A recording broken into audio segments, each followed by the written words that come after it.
On August 2nd, 1964, the USS Maddox, a U.S. Navy destroyer sailing the Gulf of Tonkin off the coast of North Vietnam, reported being attacked by North Vietnamese torpedo boats.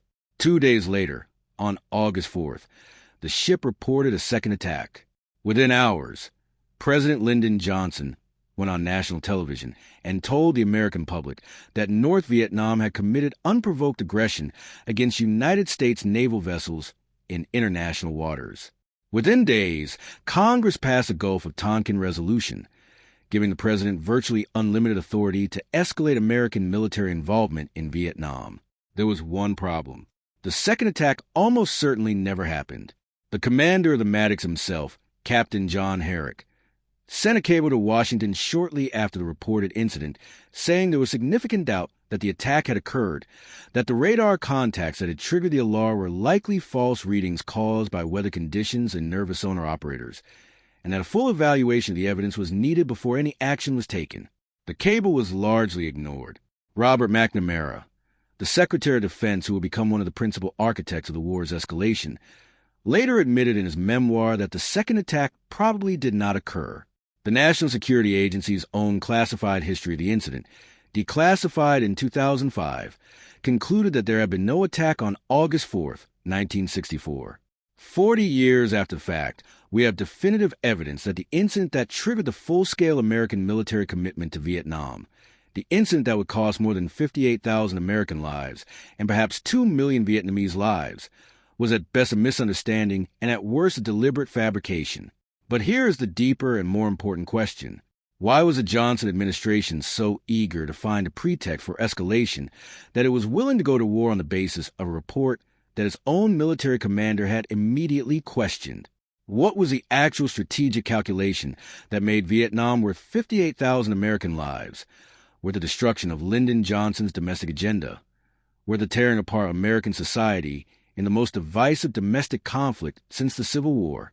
The official answer, that America fought in Vietnam to stop the spread of communism, to honor its commitment to a democratic South Vietnamese government, to maintain its credibility as an ally, is not entirely false.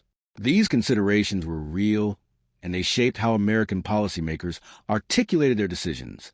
But they do not fully explain the decision, because the same presidents who committed America to Vietnam knew, privately, that the war was probably unwinnable. They knew that the South Vietnamese government was corrupt and lacked popular legitimacy. They knew that North Vietnam's determination was effectively unlimited.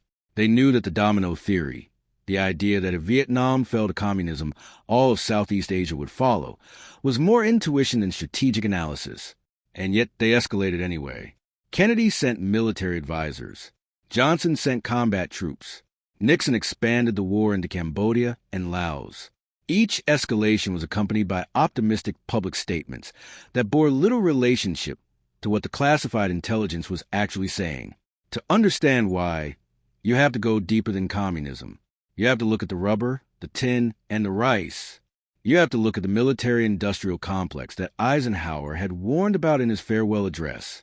You have to look at the domestic political calculations that made every president fear being the one who lost Vietnam more than they feared the war itself. You have to look at the credibility doctrine, the nuclear deterrence theory, and the specific geography of Southeast Asia that made Vietnam strategically important in ways that had nothing to do with Vietnamese communism. And you have to look at what happened in France, because America's road to Vietnam began with a French decision, and the tragedy of Vietnam was that America watched France make every mistake that it would subsequently make itself, and then decided to repeat them. Today, we are going to tell the real story of the Vietnam War, not the story of communism and democracy, the story of resources, credibility, domestic politics, and extraordinary tragedy of powerful men who knew they were making catastrophic decisions and made them anyway. To understand American involvement in Vietnam, you must first understand French involvement, because when America committed its first resources to the Vietnam conflict in 1950, it was not intervening in a conflict between Vietnamese communists and Vietnamese Democrats. It was funding a French colonial war. Vietnam had been a French colony since the 1880s. France called it Indochina, incorporating Vietnam, Laos, and Cambodia into a colonial administration that extracted rubber, rice, coal, and tin for the French economy, while providing minimal development and education for the Vietnamese population. The colonial system was, by the standards of its time, exceptionally exploitative. Forced labor was used in the rubber plantations. Vietnamese peasants faced heavy tax burdens. The indigenous population was largely excluded from positions of authority in their own country. Ho Chi Minh emerged from this colonial context as the most effective leader of Vietnamese nationalism. Ho was a communist, trained in Moscow and Paris, but he was first and most fundamentally a Vietnamese nationalist who had been seeking his country's independence since the 1920s. When he approached Woodrow Wilson at the Paris Peace Conference in 1919 to plead for Vietnamese self-determination, Wilson did not receive him. When he appealed to Franklin Roosevelt in 1945 for American support against French recolonization after the Japanese occupation ended, his letters went unanswered. In September 1945, with the Japanese surrender, Ho Chi Minh declared Vietnamese independence in Hanoi's Ba Dinh Square, reading from a declaration that opened with words taken directly from the American Declaration of Independence. He was not naive enough to think this would automatically secure American support, but he was making a deliberate argument that Vietnamese independence was consistent with the values that America claimed to represent. It made no difference. France moved to reestablish its colonial authority in Vietnam, and the United States, needing French cooperation for the reconstruction of Europe and the containment of Soviet influence in Western Europe, chose not to oppose French recolonization. The First Indochina War began in 1946, with Ho Chi Minh's Viet Minh fighting French forces for Vietnamese independence. The war went badly for France. The Viet Minh, fighting a guerrilla war on home terrain with genuine popular support, proved extraordinarily difficult to defeat despite France's conventional military superiority. By 1950, with the Korean War beginning and Mao's communists having just won the Chinese Civil War, the Truman administration made the decision to fund the French war effort. The reasoning was explicitly Cold War. With Communist China now on Vietnam's northern border, a communist victory in Vietnam looked like it would connect to a broader communist bloc threatening Western interests in Asia. This decision, to fund France's colonial war under the rubric of stopping communism, was the original sin of American involvement in Vietnam. It committed America to a side in a conflict that was, at its core, about Vietnamese independence from colonial rule. By identifying Ho Chi Minh's nationalist communist movement as the enemy rather than the French colonial system that had created it, America chose the wrong side of history. By 1954, America was paying approximately 80% of the French military costs in Vietnam, and still the French lost.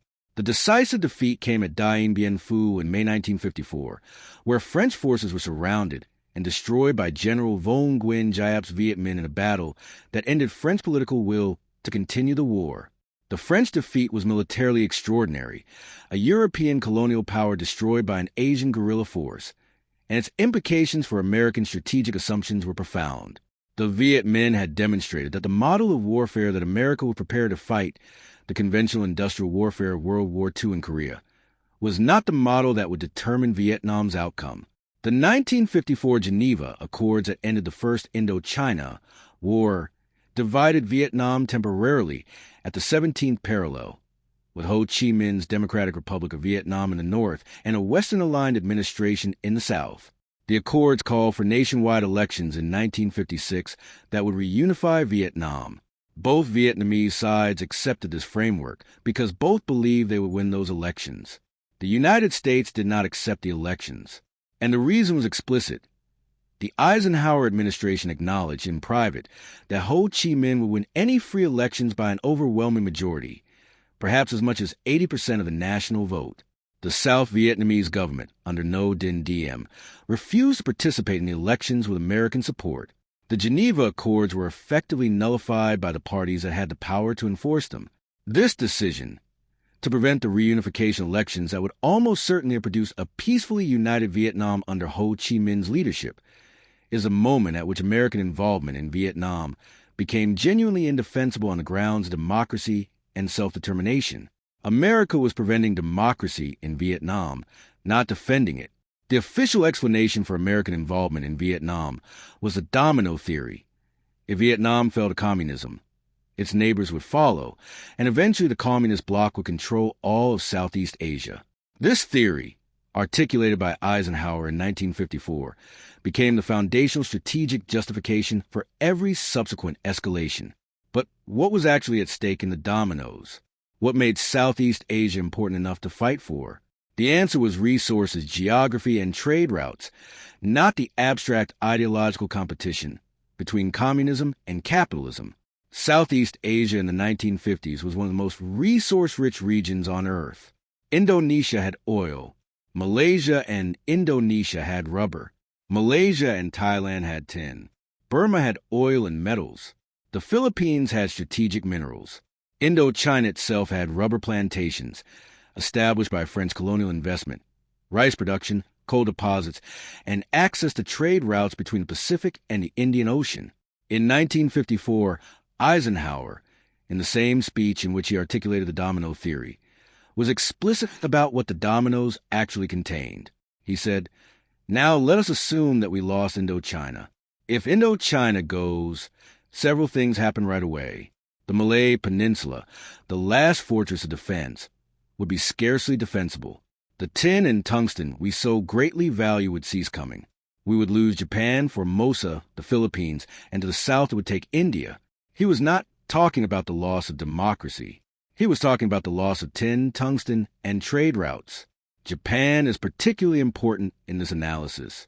The American strategic concern about Vietnam was not primarily about Vietnam itself. It was about Japan. Japan, America's most important Asian ally, was dependent on trade with Southeast Asia for the resources it needed to maintain its economic recovery. The Japanese economic miracle that would transform Japan into an economic superpower was heavily dependent on access to Southeast Asian raw materials and markets. A communist Southeast Asia, aligned with China and the Soviet Union, would threaten the economic foundation of the entire American Pacific strategy. This is not a conspiracy theory. It is explicitly stated in the classified American strategic documents of the period, many of which have been declassified for decades. The Pentagon Papers, the classified history of American decision-making on Vietnam that was leaked by Daniel Ellsberg in 1971, are remarkably explicit about the economic and strategic motivations that were concealed from the public behind the anti-communist rhetoric. The rubber argument deserves particular attention. During World War II, Japanese occupation of Malaya and the Dutch East Indies, which together produced a majority of the world's natural rubber, had been a severe strategic crisis for the United States. Synthetic rubber production had been rapidly expanded to compensate, but natural rubber from Southeast Asia remained economically important. French Indochina's rubber plantations, established with enormous French investment, were significant economic assets. Maintaining access to Southeast Asian rubber was a genuine strategic consideration that American policymakers never mentioned publicly. The domino theory was not simply cynical. Its architects genuinely believed it. But what they believed was that the loss of Southeast Asia would deprive the United States and its allies of resources, trade routes, and strategic geography that were economically significant. The communist dimension of the domino theory was real, but it was inseparable from the economic dimension.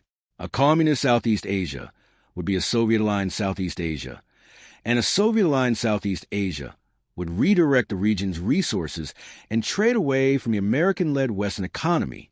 On January 17, 1961, 3 days before John F.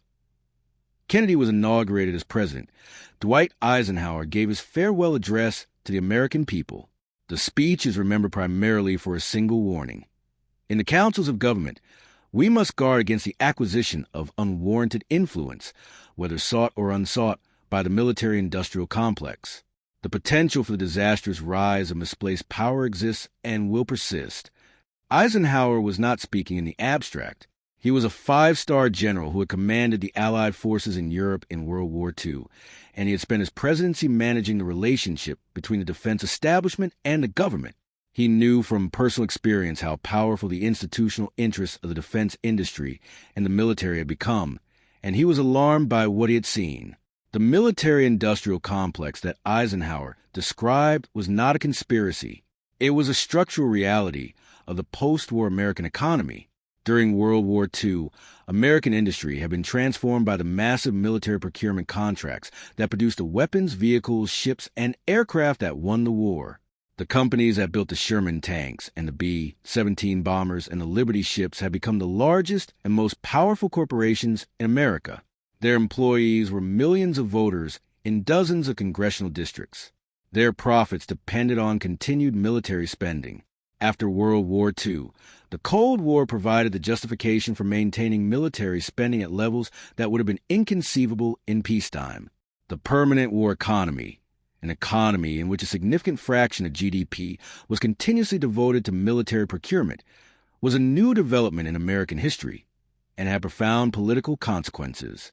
The defense industry employed millions of people. It contributed to the campaigns of the politicians who voted on its contracts. Its executives moved between government service and corporate leadership in a revolving door that blurred the line between private interest and public policy. Vietnam was, among other things, extremely good for the defense industry. The war consumed enormous quantities of weapons, ammunition, aircraft, vehicles, electronics, and military equipment. The defense contractors who built these things were making money, significant amounts of money, from every year the war continued. This does not mean that the defense industry started the war, but it does mean that there was a powerful set of institutional interests that benefited from the war's continuation and that had influence over the political process that made decisions about the war. The body count strategy that American military commanders adopted in Vietnam, measuring success by the number of enemy killed rather than by territory controlled or population secured, was in part a product of this institutional environment. The metrics that the military reported to civilian leadership were metrics that could be made to look like progress even when the fundamental strategic situation was deteriorating. Every year of continued engagement was another year of contracts, promotions, and institutional expansion for the military establishment. Robert McNamara brought to the Defense Department his background from the Ford Motor Company, where he had been a pioneering user of statistical management systems. He applied the same approach to the Vietnam War, generating enormous quantities of data about enemy casualties, weapons seized, territory secured, and pacification progress. The data looked impressive. It bore little relationship to the actual strategic situation on the ground, where the North Vietnamese and Viet Cong were demonstrating an extraordinary capacity to absorb losses and continue fighting. The fundamental problem with the McNamara approach was that it confused inputs for outputs. It measured what America was doing to the enemy rather than whether America was achieving its strategic objectives. And because the metrics showed American inputs as impressive, enormous quantities of bombs dropped, large enemy body counts reported, significant territory nominally secured. The war appeared to be going better than it was, and the political case for escalation was continuously easier to make than the case for de-escalation. Perhaps the most disturbing explanation for the Vietnam War is one that its architects were most explicit about in their private communications and most silent about in their public statements. The war was fought, in significant part, not to save South Vietnam, but to demonstrate American credibility to other allies and adversaries around the world. The credibility doctrine was rooted in the logic of nuclear deterrence. In a world where the United States and the Soviet Union both possessed nuclear weapons capable of destroying civilization, neither side could use those weapons in normal geopolitical competition. The actual competition between the superpowers will be conducted through proxies, through alliance commitments, through the demonstration of will and resolve. In this framework, a superpower's credibility, its reputation for honoring its commitments and following through on its threats, was not just diplomatically useful. It was strategically essential to the entire deterrence framework. If America abandoned South Vietnam, the argument went allies from Germany to Japan to South Korea to Taiwan would conclude that American commitments could not be relied upon.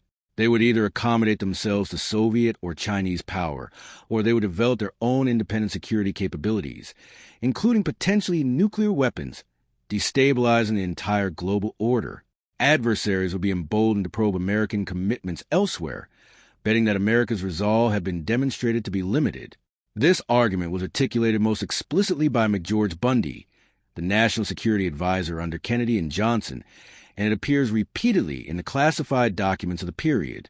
In a remarkable memo to President Johnson in 1965, Bundy wrote, "The international prestige of the United States and a substantial part of our influence is directly at stake in Vietnam. The loss of South Vietnam to communism will be just as serious to U.S. prestige in Asia as the loss of Cuba to communism has been in Latin America." The extraordinary thing about the credibility argument is that it had almost nothing to do with Vietnam itself.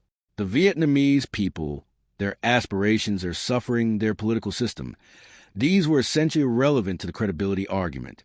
Vietnam was a stage on which America needed to demonstrate its resolve. The Vietnamese were props in an American drama. Daniel Ellsberg, who worked on Vietnam policy at the Pentagon before becoming the most famous whistleblower in American history when he leaked the Pentagon Papers, later argued that the credibility doctrine explains something that otherwise seemed irrational: the willingness of successive presidents to continue a war they privately believed was unwinnable.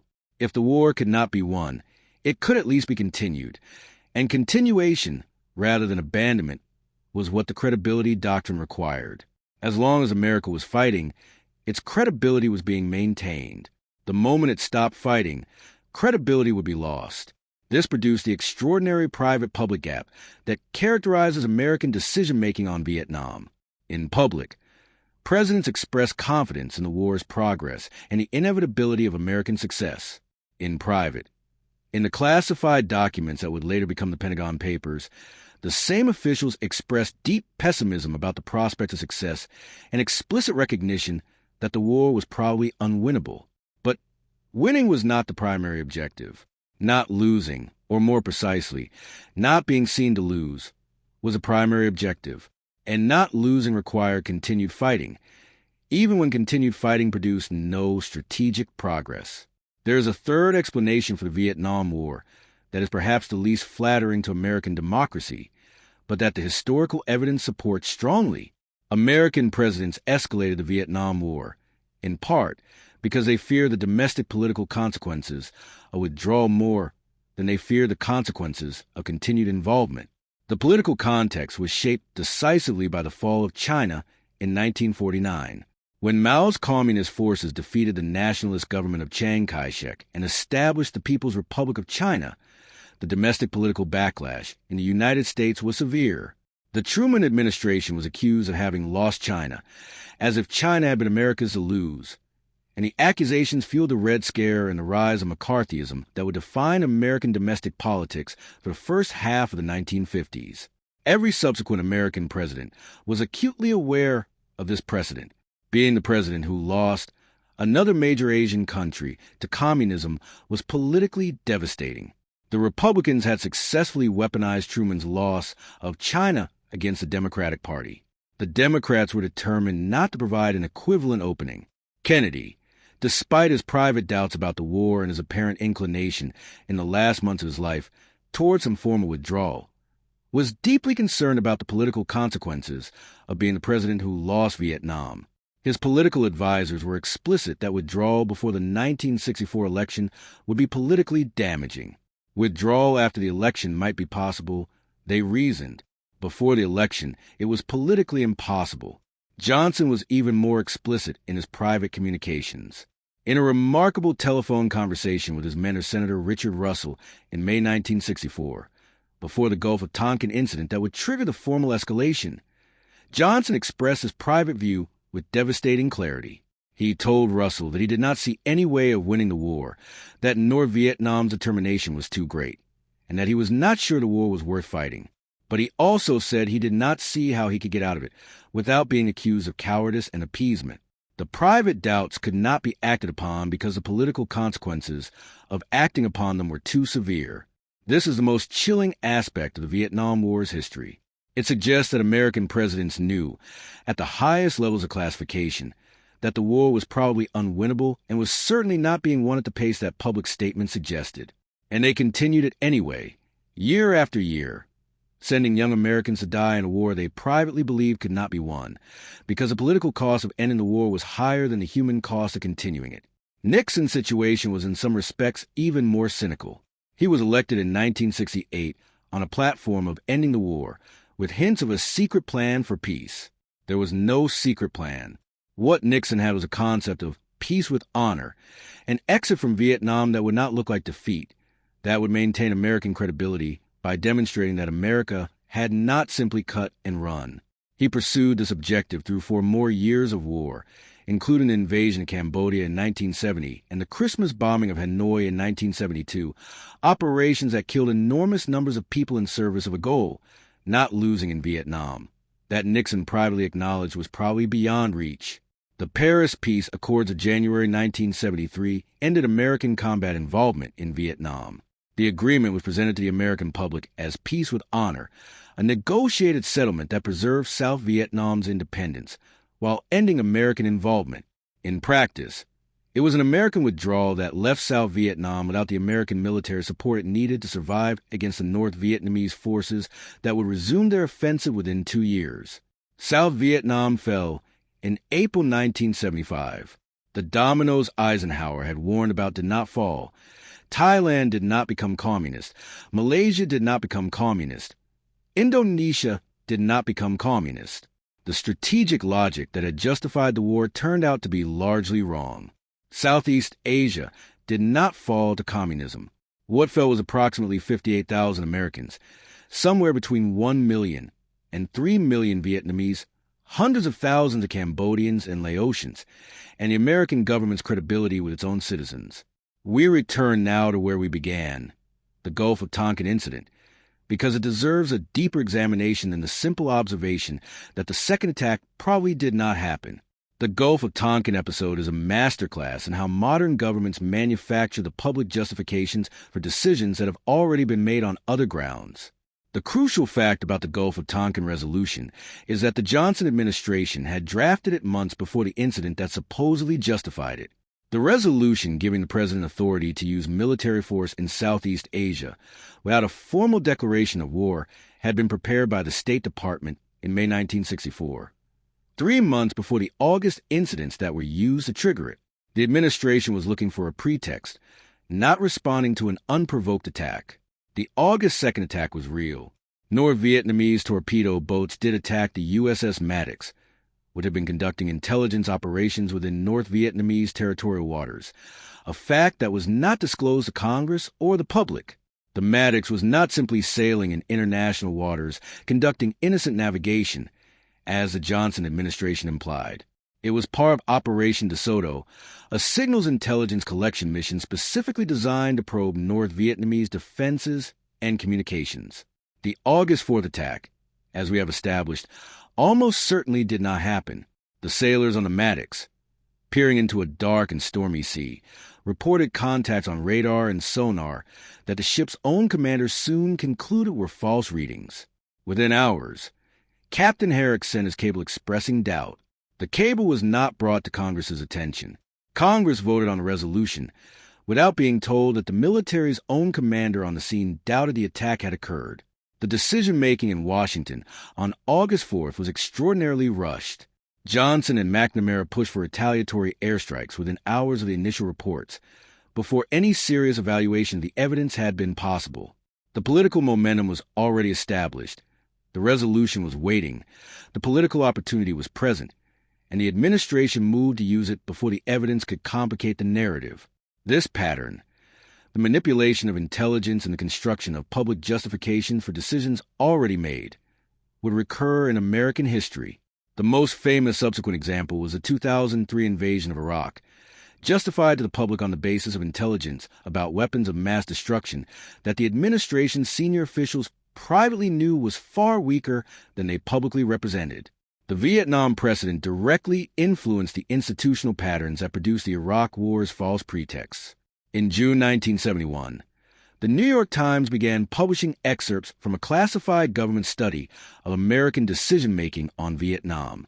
The study, commissioned by Robert McNamara in 1967 and completed in 1968, ran to 7,000 pages and covered the period from 1945 to 1967.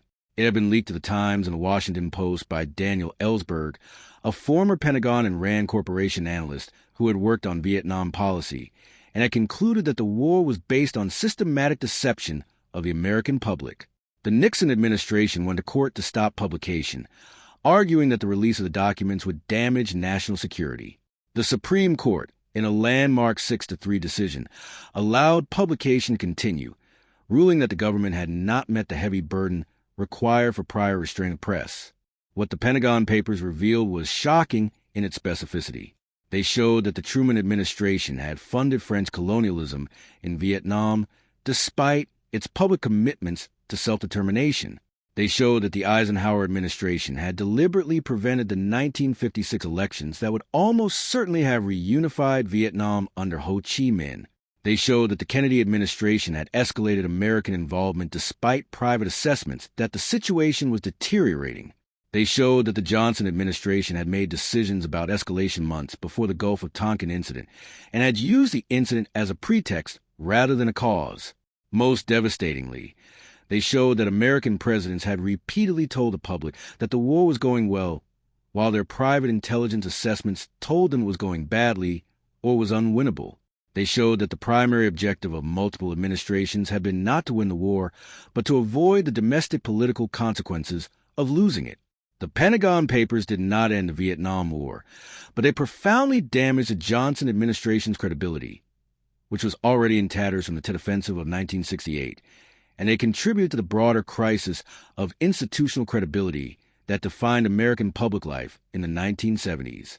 Watergate, the Church Committee revelations about CIA abuses, and the general collapse of public trust in American government all flow in part from the revelation that the government had systematically deceived the public about Vietnam for more than a decade. Daniel Ellsberg became one of the most controversial figures in American history, celebrated by those who believed that exposing government deception was a patriotic act and vilified by those who believed that leaking classified documents, regardless of their content, was treason. Nixon's administration, in an early demonstration of the authoritarian impulse that would ultimately produce Watergate, created a secret group known as the Plumbers to plug intelligence leaks and ordered a break-in of Ellsberg's psychiatrist's office in an attempt to find damaging personal information that could be used to discredit him. The Vietnam War ended with the fall of Saigon in April 1975. North Vietnamese tanks rolled through the gates of the presidential palace. The last American helicopters lifted off from the roof of the U.S. Embassy, carrying the final diplomats and some Vietnamese employees who had worked with the Americans and now faced uncertain fates. The war was over. What had it accomplished? The official answer, preserving South Vietnamese independence, honoring American commitments, maintaining American credibility, had not been achieved. South Vietnam no longer existed. American credibility had been severely damaged, not by the loss of Vietnam, but by the deception that had attended American policy throughout the war and the evident gap between American military power and American strategic effectiveness. The human cost was staggering. Approximately 58,318 Americans died in Vietnam. More than 300,000 were wounded. Hundreds of thousands more returned home with psychological damage that would manifest as post-traumatic stress disorder, substance abuse, homelessness, and suicide in the years and decades that followed. On the Vietnamese side, the costs were incomparably larger. Vietnamese government estimates put the total number of military deaths on both sides at approximately 1.1 million. Civilian deaths are harder to estimate, but may range from 500,000 to 2 million. The environmental devastation was extraordinary. Millions of acres of forest destroyed by Agent Orange, a herbicide that also caused cancer, birth defects, and other health problems that continue to affect Vietnamese populations decades later. The economic damage to a country that was already poor was severe and prolonged. The financial cost of the United States was approximately $843 billion in 2019 dollars, a figure that includes the direct military costs but not the long-term cost of veterans' health care, disability payments, and interest on war-related debt. The economic disruption of the war, including the inflationary pressures generated by attempting to finance both the Great Society domestic programs and the war without raising taxes, a decision that contributed directly to the inflation of the 1970s, added additional economic costs that are harder to quantify but were substantial. And what happened to the dominoes? Laos did fall to communist rule in 1975. Cambodia fell to Khmer Rouge in April 1975, with catastrophic consequences. The Khmer Rouge's genocide killed somewhere between 1.5 and 2 million Cambodians, roughly a quarter of the population, between 1975 and 1979. But the broader dominoes, Thailand, Malaysia, Indonesia, the Philippines, did not fall. The domino theory as applied to Southeast Asia was largely wrong. More remarkably, Vietnam itself did not remain a Soviet satellite. Within a decade of reunification, Vietnam was at war with its Chinese neighbor, demonstrating that Vietnamese communism was a form of Vietnamese nationalism that was not subordinate to Beijing or Moscow. By the 1990s, Vietnam had implemented its own market reforms, Doi Moi, that integrated it into the global economy. By the 2010s, Vietnam was one of America's manufacturing partners, producing goods for American consumers. The country that America had spent a decade bombing had become a trade partner. The irony of this trajectory is almost unbearable. If America had accepted the 1956 elections and allowed Vietnam to unify under Ho Chi Minh, it is quite possible that Vietnam would have developed into a nationalist communist state, like Yugoslavia, which maintained independence from the Soviet Union, while nominally remaining communist. That would have moved toward economic integration with the West within decades. The war and the suffering produced may have been entirely unnecessary to achieve the strategic outcome that eventually emerged. The Vietnam War did not just devastate Vietnam. It tore American society apart in ways that shaped American politics for generations afterward. The anti-war movement that emerged in the mid-1960s was unlike anything that had preceded it in American history. It was led initially by students and intellectuals, people at universities who had both the education to question government claims and the direct personal stake of being draft eligible. It grew rapidly to encompass labor unions, civil rights leaders, veterans, religious communities, and eventually significant portions of the mainstream political establishment. Martin Luther King Jr. gave his landmark speech against the Vietnam War, Beyond Vietnam, at Riverside Church in New York in April 1967. The speech was controversial even among King's allies. The NAACP and other civil rights organizations worried that opposing the war would cost them political allies in Washington. But King was explicit about the connection between the war and the civil rights movement. He noted that poor Americans and Black Americans were bearing a disproportionate share of the war's costs, dying in higher proportions than their share of the population, while the Great Society programs that would have addressed their poverty were being sacrificed to war funding. He called the United States government the greatest purveyor of violence in the world today, a statement that earned him enormous criticism and effectively ended his relationship with the Johnson administration. The draft was a mechanism through which the war touched the lives of ordinary Americans most directly. The selective service system was not neutral in its distribution of the draft's burden. College students could receive deferments. Those who could afford doctors' letters or who had the right connections could find ways to avoid service. The burden fell disproportionately on those who could not navigate the deferment system: the poor, the less educated, the rural, and disproportionately the Black and Hispanic. The Tet Offensive of January 30th, 1968, was a turning point in American public opinion. During the Vietnamese Lunar New Year holiday, the North Vietnamese Army and the Viet Cong launched simultaneous attacks on more than 100 cities and outposts throughout South Vietnam, including a dramatic assault on the U.S. Embassy in Saigon. The offensive was eventually repelled with heavy communist casualties. It was, in purely military terms, a tactical defeat for the North Vietnamese, but it was a strategic victory of the First Order.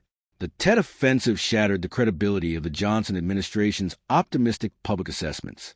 Americans have been told, repeatedly and with apparent specificity, that the war was going well, that enemy forces were being depleted, that the strategic momentum was with the Americans and the South Vietnamese. The Tet Offensive demonstrated that the enemy was capable of mounting a massive coordinated offensive throughout South Vietnam. Either the government had been wrong in its assessments, or it had been lying. Neither conclusion was reassuring. Walter Cronkite, then the most trusted journalist in America, flew to Vietnam to report on the Tet Offensive. On February 27, 1968, he delivered an editorial conclusion on CBS Evening News that would become one of the most famous moments in American television journalism. He said, "It seems now more certain than ever that the bloody experience of Vietnam is to end in a stalemate. When Johnson watched the broadcast, he reportedly said to an aide, "If I've lost Cronkite, I've lost Middle America." On March 31st, 1968, Lyndon Johnson announced that he would not seek and would not accept the nomination of his party for another term as president. The war had destroyed his presidency. It had also destroyed the political coalition that had produced the Civil Rights Act and the Great Society programs, the most ambitious domestic reform agenda since the New Deal. The war consumed the political capital, the fiscal resources, and ultimately the political will that Johnson had assembled for his domestic program. If any single event crystallized the domestic fracture that Vietnam had produced, it was a shooting at Kent State University on May 4th, 1970. Nixon had announced an invasion of Cambodia on April 30th, expanding the war into a neutral country that Congress had not authorized and that the American public had not been prepared for. The announcement triggered massive protests on college campuses across the country. At Kent State University in Ohio, the Ohio National Guard was deployed to control the protests. On May 4th, National Guardsmen fired into a crowd of student protesters, killing 4 students and wounding 9 others. 2 of the dead were not even participating in the protest. They were simply walking between classes. The photograph of a young woman kneeling over the body of a dead student at Kent State, taken by photojournalism student John Philo, became one of the most iconic images in American history. It appeared on the front pages of newspapers around the world. It won the Pulitzer Prize, and it encapsulated, in a single image, the reality that the Vietnam War had brought violence home to America, that the war was not only killing Vietnamese people in Southeast Asia, but was producing conditions in which American soldiers were shooting American students on American university campuses. For days later, construction workers in New York City, the hard hats who supported the war, attacked a group of anti-war protesters in what became known as the Hard Hat Riot. 70 people were injured. The Hard Hats subsequently marched to City Hall, where they raised an American flag that had been lowered to half-staff in mourning for the Kent State dead. The cultural war within America that Vietnam had produced was as visible in the streets of New York as it was on the campuses of Ohio. Vietnam's legacy is not primarily historical. Its lessons are living and active in American foreign policy and in the politics of how democracies make decisions about war. The first lesson is about the gap between the rationale given to the public and the actual calculations driving policy. Every administration that escalated American involvement in Vietnam publicly justified it in terms of stopping communist aggression and honoring commitments to democracy. Privately, the same administrations were concerned with resources, credibility, Japan, trade routes, and domestic politics.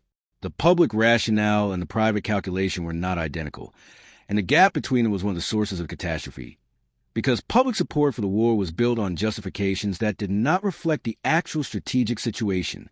The second lesson is about the political economy of war. The military-industrial complex that Eisenhower warned about has not diminished since Vietnam. The defense industry remains one of the most powerful lobbying forces in American politics. The institutional interests of the military establishment in maintaining and expanding military commitments remain a structural feature of American governance.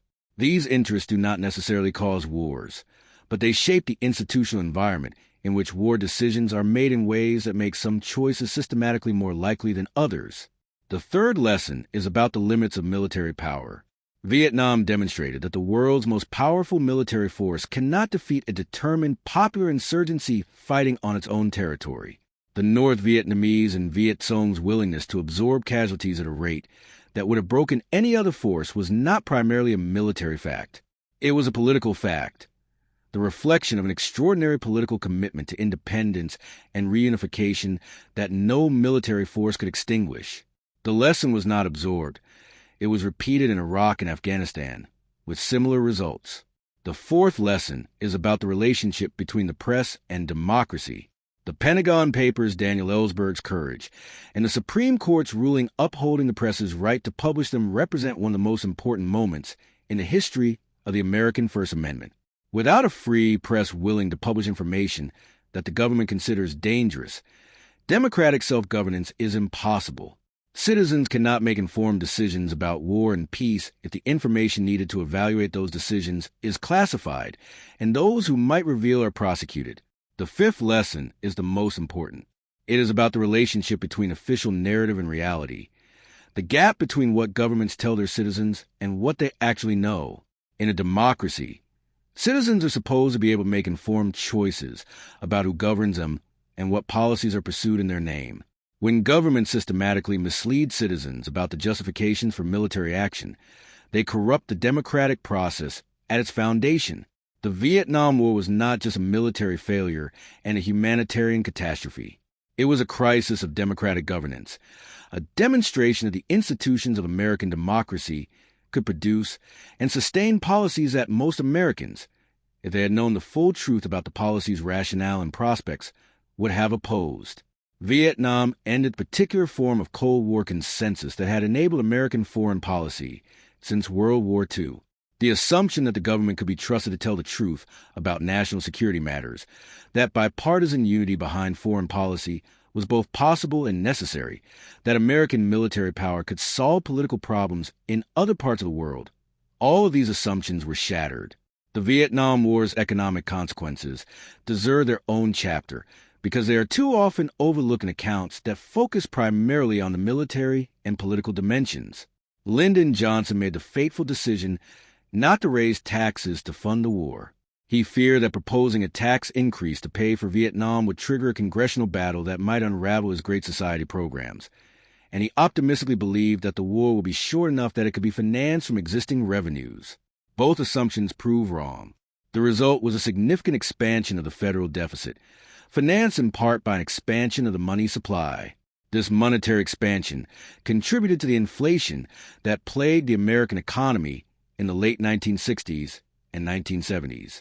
The inflation, in turn, was one of the factors that led Nixon to close the gold window in August 1971.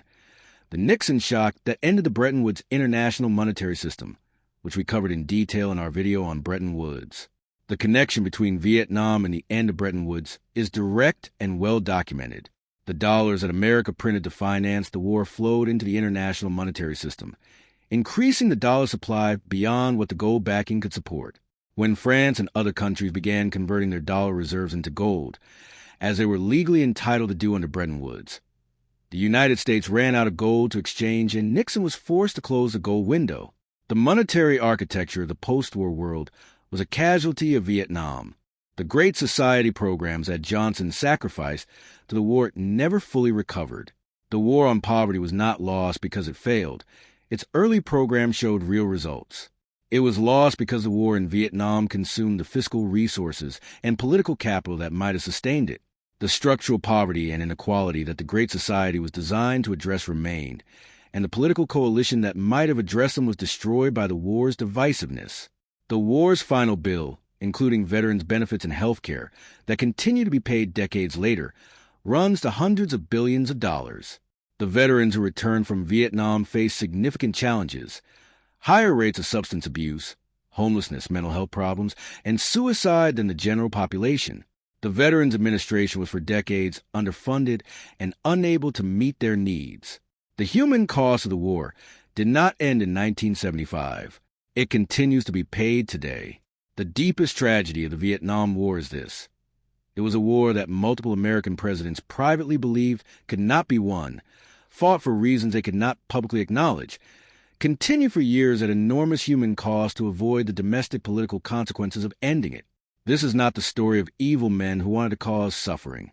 Lyndon Johnson was a complex figure who genuinely cared about the poor and whose domestic achievements were real and significant.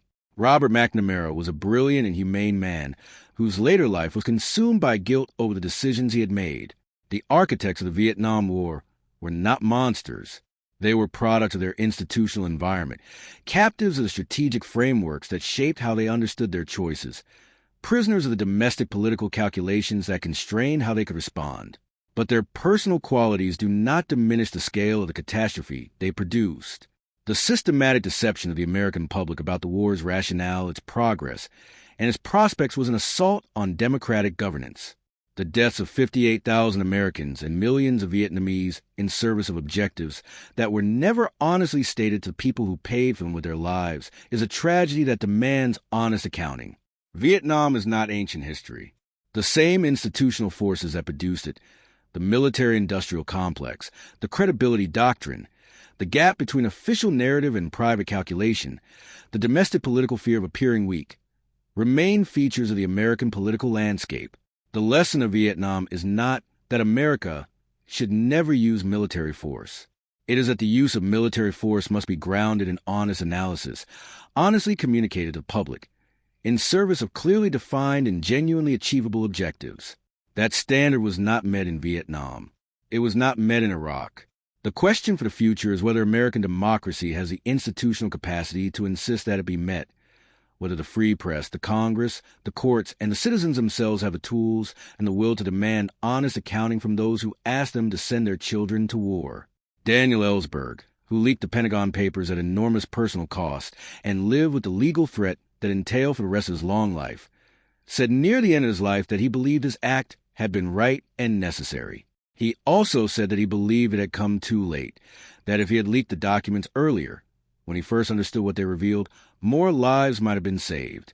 The lesson he drew was one that every citizen in every democracy needs to hear, that the information needed to make democratic governance work is often classified, often concealed, often available only to insiders who are required to keep it secret, and that the choice about whether to keep that secret, when keeping it means that citizens are making war and peace decisions without the information they need to make them correctly, is one of the most consequential choices that any individual in a democracy can face. Stay skeptical, stay informed, and keep watching.